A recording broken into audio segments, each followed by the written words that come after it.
13ನೇ ಅಧ್ಯಾಯದ 28 ಅಥವಾ ಕೆಲವು ಬುಕ್ಕಲ್ಲಿ 27ನೇ ಶ್ಲೋಕ.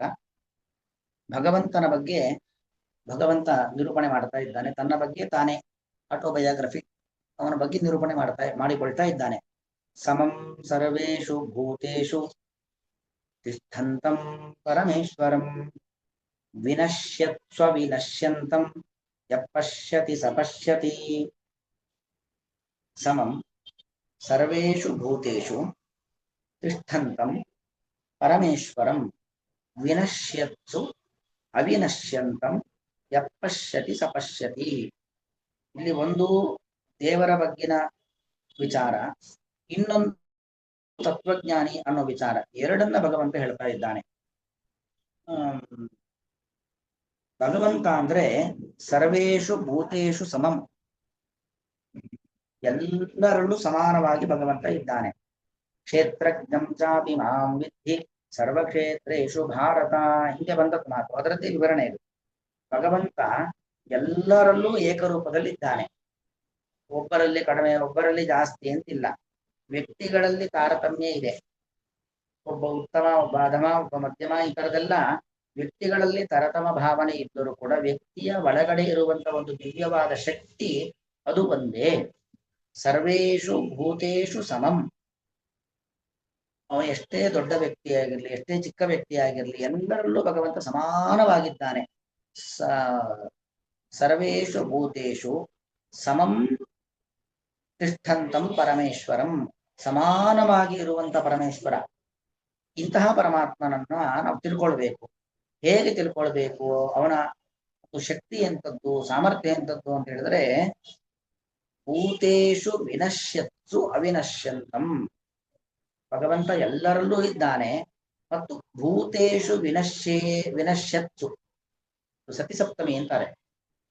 ನಾಶವಾಗುತ್ತಿರಲು ಎಲ್ಲ ಭೂತಗಳು, ಭೂತ ಅಂದ್ರೆ ಗೊತ್ತು, ಭವಂತೀತಿ ಭೂತಾಹ, ಇರೋದೆಲ್ಲದಕ್ಕೂ ಭೂತ ಅಂತ ಕರೆಯುವಂಥದ್ದು. ಅದು ಚೇತನ ಇರಬಹುದು, ಅಚೇತನ ಇರಬಹುದು.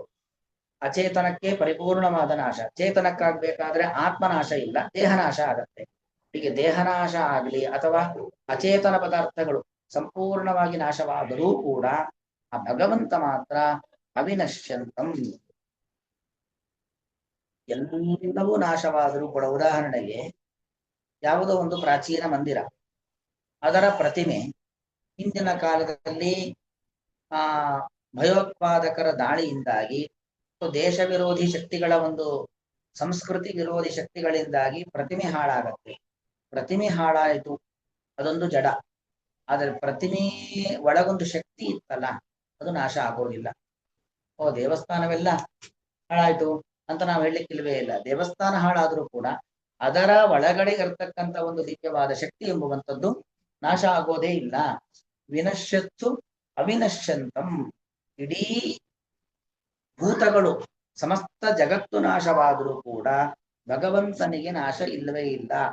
ಈ ರೀತಿಯಲ್ಲಿ ಪರಮೇಶ್ವರಂ ಯಹ ಪಶ್ಯತಿ, ಹೀಗೆ ದೇವರನ್ನ ಯಾರು ತಿಳ್ಕೊಳ್ತಾರೋ ಸಹ ಪಶ್ಯತಿ, ಅವನೇ ನಿಜವಾಗಿರತಕ್ಕಂಥ ಜ್ಞಾನಿ. ಯಪಶ್ಯತಿ ಸಪಶ್ಯತಿ. ಯಾರು ದೇವರ ಬಗ್ಗೆ ಈ ತರ, ಏನ್ ಈ ತರ, ದೇವರು ಎಲ್ಲರಲ್ಲೂ ಸಮಾನವಾಗಿದ್ದಾನೆ ಮತ್ತು ಎಲ್ಲವೂ ನಾಶವಾದರೂ ಕೂಡ ಭಗವಂತನಿಗೆ ಮಾತ್ರ ನಾಶ ಇಲ್ಲ ಅಂತ ಯಾರು ದೇವರ ಬಗ್ಗೆ ತಿಳ್ಕೊಳ್ತಾನೋ ಅವನೇ ನಿಜವಾದ ಸರ್ವಜ್ಞ, ಅವನೇ ನಿಜವಾದ ಶಾಸ್ತ್ರಜ್ಞಾನಿ ಅನ್ನೋದು ಇದರ ಅಭಿಪ್ರಾಯ.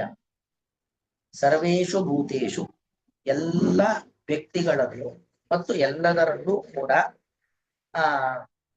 ಸಮಂ ಸಮಾನವಾಗಿ ತಿಷ್ಠಂತಂ ಇರುವಂತಹ ಪರಮಾತ್ಮನನ್ನು ಭೂತೇಷು ಸಕಲ ಭೂತಗಳು ವಿನಶ್ಯತ್ತು ಸತ್ತು ನಾಶವಾಗುತ್ತಿರಲು ಅವಿನಶ್ಯಂತಂ ನಾಶವಾಗದವನನ್ನಾಗಿ, ಅಂದ್ರೆ ದೇವರು ನಾಶವಾಗುವುದಿಲ್ಲ, ಭೂತಗಳು ನಾಶವಾದರೂ ಕೂಡ ಭಗವಂತ ನಾಶವಾಗುವುದಿಲ್ಲ ಎಂಬುದಾಗಿ ಪರಮಾತ್ಮನನ್ನು ಯಹ ಪಶ್ಯತಿ, ಯಾರು ತಿಳಿದುಕೊಳ್ಳುತ್ತಾನೋ ಸಹ ಪಶ್ಯತಿ, ಅವನೇ ನಿಜವಾದ ತತ್ವಜ್ಞಾನಿ, ಅವನೇ ಯಥಾರ್ಥ ಜ್ಞಾನ ಉಳ್ಳವನು, ಅವನೇ ನಿಜವಾದ ಶಾಸ್ತ್ರಜ್ಞಾನಿ ಅಂತ ಅಭಿಪ್ರಾಯ.